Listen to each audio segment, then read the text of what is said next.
अस्सलाम वालेकुम। मेरा नाम है फैजान अरबी और आप देख रहे हैं फैजान माइंड केयर। नींद का मसला दिन ब दिन बढ़ता जा रहा है। पहले ये प्रॉब्लम ओल्ड एज में बनता था, लेकिन अब ये मसला बच्चों और नौजवानों में भी बन रहा है।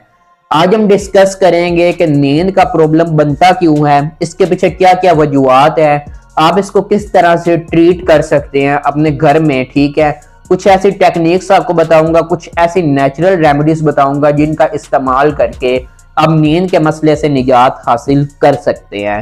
लेकिन वीडियो की तरफ जाने से पहले एक छोटी सी रिक्वेस्ट है, अगर आप पहली दफा हमारे इस यूट्यूब चैनल पर आए या आपने अभी तक चैनल को सब्सक्राइब नहीं किया तो काइंडली चैनल को सब्सक्राइब कर लें।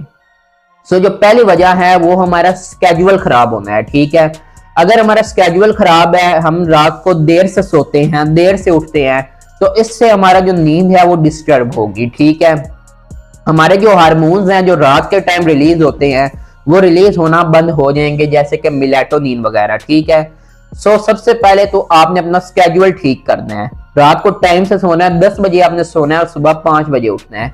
अगर आप ये अपना स्लीप पैटर्न बनाएंगे तो आपका नींद का मसला रिजोल्व हो जाएगा, काफी हद तक उससे आपको निजात मिल जाएगी। ठीक है, लेकिन जब आप रात को 3-3 बजे सोएंगे, सुबह 12-1 बजे उठेंगे, तो इस तरह आपको फिर नींद में प्रॉब्लम आएगी। ठीक है, और हो सकता है आहिस्ता आहिस्ता आपको स्लीप डिसऑर्डर बनना स्टार्ट हो जाए। इसकी जो दूसरी वजह है वो है एंजाइटी। अगर आपको एंजाइटी का मसला, आपको घबराहट होती है रात के टाइम, तो उससे भी आपकी नींद डिस्टर्ब हो जाएगी।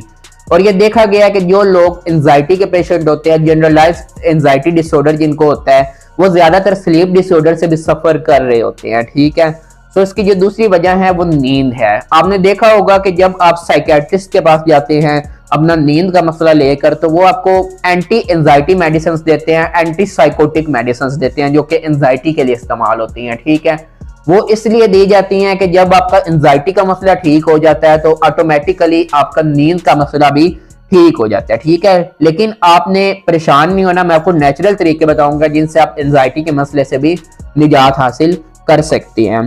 नेक्स्ट इसका जो है वो है डिप्रेशन। ठीक है, जो बंदा डिप्रेसिव होता है, जो डिप्रेशन से सफर कर रहा होता है, उसको इसके 2 साइड इफेक्ट जरूर आते हैं। पहला ये कि या तो उसको बहुत ज्यादा नींद आएगी, वो दिन के टाइम भी सोता रहेगा, रात के टाइम भी सोता रहेगा, या तो उसे आएगी नहीं। ठीक है, जो बंदा डिप्रेसिव है, जिसके अंदर डिप्रेशन के सिम्टम्स हैं, उसको ये 2 सिम्टम्स आ सकते हैं। ठीक है, या तो उसे बहुत ज्यादा नींद आएगी या उसे बिल्कुल नींद नहीं आएगी। ठीक है, तो ये डिप्रेशन की वजह से भी हो सकता है। नेक्स्ट इसकी वजह है वो है ओवर थिंकिंग। ठीक है, जिसको हमने कंट्रोल करना है, जो हमारे हाथ में है कि हम उसे कंट्रोल कर सकते हैं। ओवर थिंकिंग का मतलब है बहुत ज्यादा सोचना, अपने पास्ट के बारे में सोचना, माजी में कोई गलतियां हुई हैं उनके बारे में सोचना रात के टाइम। ठीक है, ये थिंकिंग भी ज्यादातर रात के टाइम ही आती है।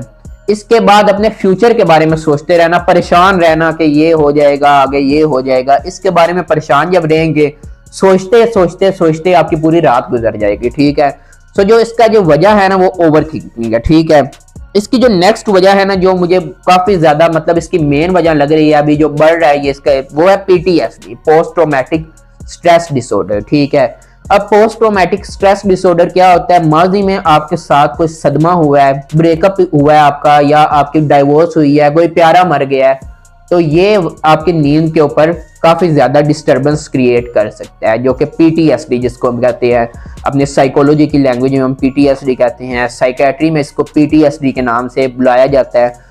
ये जो PTSD है ये आपकी नींद को डिस्टर्ब कर देगी। आपके अगर माजी में कोई सदमा हुआ है, आपसे कोई गलती हुई है, आपका कोई प्यारा मर गया, ब्रेकअप हुआ, डाइवोर्स हुई है, तो PTSD की वजह से आपकी नींद डिस्टर्ब होगी, जरूर होगी। ठीक है, ये 90% केसेस में होता है कि एक इंसान की नींद खराब हो जाती है, उसको नींद नहीं आती। ठीक है, इसका जो नेक्स्ट है ना वो है मोबाइल का बहुत ज्यादा इस्तेमाल। अगर आप रात के टाइम मोबाइल का बहुत ज्यादा यूज करेंगे तो उसमें से कुछ ऐसी लाइट्स निकलती है, ब्लू लाइट्स वगैरह, जो कि आपके मेलाटोनिन के ऊपर इफेक्ट करती हैं, जिससे आपका मेलाटोनिन इफेक्ट होता है और आपको नींद में प्रॉब्लम आती है। ठीक है, कोशिश करें सोने से 1 घंटा पहले या आधा घंटा पहले अपने मोबाइल फोन को ऑफ कर दें। ठीक है, अब कुछ लोगों की मजबूरी भी होती है, उनको फ्रीलांसिंग करनी होती है, कोई ऑनलाइन प्रोजेक्ट होता है, तो उस केस में वो इस्तेमाल कर सकते हैं, लेकिन जरूरत के अलावा इस्तेमाल उसका इतना ज्यादा मत करें, जरूरत हो तो करें। ठीक है, क्योंकि आजकल मोबाइल फोन, इंटरनेट, लैपटॉप का इस्तेमाल ही हर किसी की नीड बन चुका है। ठीक है, अब ये जो मैंने आपको वजूहात बताई है ना, इसके अलावा भी डिफरेंट वजूहात हो सकती हैं। अगर एक बंदे को बीमारी है, साथ कोई किडनी डिजीज है, सीकेडी है, हार्ट प्रॉब्लम है, तो उसकी भी नींद इफेक्ट हो सकती है। फिजिकल हेल्थ भी आपकी मेंटल हेल्थ को इफेक्ट करती है, ठीक है। अब बात करेंगे कि हमने इससे निजात किस तरह से हासिल करनी है, ठीक है। जैसे कि मैंने पॉइंट यहाँ पर कवर किया है कि ये एंजाइटी की वजह से बनता है, ठीक है। सो एंजाइटी को हमने बेटर किस तरह से बनाना है, सबसे पहले हम उसके ऊपर बात करेंगे। सो अगर आप सोने से पहले डीप ब्रीथिंग करेंगे तो इससे आप एंजाइटी से काफी ज्यादा रिलीफ हासिल करेंगे और ओवर थिंकिंग से भी आपको रिलीफ मिलेगी, ठीक है। सो आपने करना क्या है, सोने से पहले आपने डीप ब्रीथिंग करनी है। वो किस तरह से की जाती है, 4 सेकंड के लिए सांस को इनहेल करें इस तरह, ठीक है। 4 सेकंड के लिए हमने इनहेल किया, उसके बाद आपने उसको 4 सेकंड के लिए होल्ड करना है, ठीक है। अपने अंदर सांस को रखना है 4 सेकंड के लिए, ठीक है। उसके बाद आपने 4 सेकंड उसको बाहर निकालना है, एक्सहेल करना है, ठीक है। अगर आप ये एक्सरसाइज सोने से पहले करेंगे 15 से 20 बार, तो आपका जो एंजाइटी लेवल है वो कम हो जाएगा और आप ओवर थिंकिंग अगर कर रहे हैं तो वो भी काफी हद तक आपको रिलीफ हासिल हो जाएगी, ठीक है। ओवर थिंकिंग से निजात का दूसरा तरीका है कि जो आपके माइंड में चल रहा है उसको लिख लें, ठीक है। बाज़ औक़ात हमें खुद पता नहीं होता कि हमारे दिमाग में क्या चल रहा है, ठीक है, जिसकी वजह से हम परेशान हो रहे होते हैं, तो उनको लिख लें। साइकोलॉजी कहती है कि जब हम चीज़ों को लिख लेते हैं तो काफ़ी हद तक वो चीज़ें ब्लर हो जाती हैं, वो हमें फिर याद नहीं आती, उनके बारे में हम सोचते नहीं है। तो चीज़ों को लिख लें और अपने दिल में कहे कि जो मैं सोच रहा हूँ ये जस्ट एक थिंकिंग है, ये रियलिटी नहीं है, ठीक है। सो ओवर थिंकिंग से इस तरह आपको निजात मिल जाएगी। अब बात करते हैं डिप्रेशन से आपको किस तरह से निजात मिलेगी। देखें, अगर आप एक साइकेट्रिस्ट के पास जाते हैं, एक साइकोलॉजिस्ट के पास जाते हैं, तो साइकेट्रिस्ट आपको with the help of anti psychotic SSRI inhibitors आपको ठीक करेगा, ठीक है। यानी कि सिलेक्टिव सीरोटोनिन रीअपटेक इनिबिटर्स आपको दिए जाते हैं, जिसके जरिए से आपका सीरोटोनिन लेवल ब्रेन में बढ़ता है, जिससे आपका डिप्रेशन का मसला ठीक हो जाता है, ठीक है। लेकिन ये शॉर्ट टर्म ट्रीटमेंट होता है, ये मेडिसिन सिर्फ 24 घंटे तक असर रखती हैं। इसी तरह अगर आप साइकोलॉजिस्ट के पास जाएंगे तो वो आपको ट्रीट करेगा with the help of therapies, जिसमें CBT DBT हिप्नोथेरेपिस्ट के थ्रू वो आपको हील करेगा, ठीक है। लेकिन मैं आपको डिप्रेशन के लिए एक नेचुरल रेमेडी बताने जा रहा हूँ। अगर आप इसका इस्तेमाल करेंगे तो आपका डिप्रेशन का मसला उससे काफी ज्यादा कंट्रोल में आ जाएगा, ठीक है। एक हर्ब होती है वेलेरियन रूट, ठीक है, इसको कहते हैं मुश्के बाला। एक ये हर्ब है, दूसरी हर्ब है लविंडर, ठीक है। लविंडर को हम कहते हैं उस्तुखदूस। ये दोनों चीजें आपने 25-25 ग्राम की अमाउंट में ले लेनी है, ठीक है। इसका पाउडर बना लें। पाउडर बनाने के बाद आप इसकी ½ टीस्पून रात सोने से पहले मिल्क के साथ इस्तेमाल करें।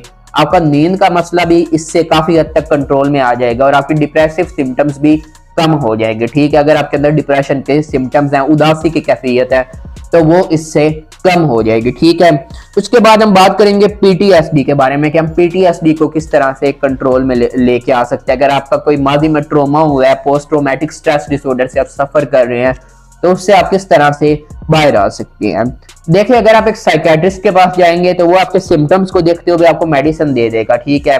और वो क्या होगा, वो मेडिसिन के आप आदी हो जाएंगे, ठीक है। लेकिन यहाँ पर आपको मेडिसिन की जरूरत नहीं होती। यहाँ पर आपने क्या करना होता है, यहाँ पर जो आपकी सबसे बड़ी मेडिसिन होती हैं वो है अपने दोस्तों के साथ अपना टाइम स्पेंड करें, ठीक है। आउटिंग करें, ज्यादा से ज्यादा अपने आप को किसी ना किसी काम में बिजी कर लें जिसकी वजह से आपकी लाइफ में ट्रॉमा आया है, उसके साथ किसी अच्छी चीज को रिप्लेस कर लें, किसी अच्छे इंसान को रिप्लेस कर लें। जब आप करेंगे तो आप PTSD के मसले से भी बाहर आ जाएंगे, ठीक है। सो अपना शेड्यूल आप बेहतर बना लें और ये सारे जब आप काम करेंगे तो इंशाल्लाह आप नींद के मसले से बाहर आ जाएंगे, ठीक है। बाकी अगर मजीद आपका कोई क्वेश्चन है आपके माइंड में तो आप कमेंट बॉक्स में बता दें, उसके ऊपर भी आपको वीडियो मिल जाएगी। बाकी अगर आपको वीडियो अच्छी लगी है, वीडियो को लाइक कर लें। चैनल को अभी तक सब्सक्राइब नहीं किया तो चैनल को सब्सक्राइब करके बेल आइकन पर क्लिक कर लें। Thanks for watching this video.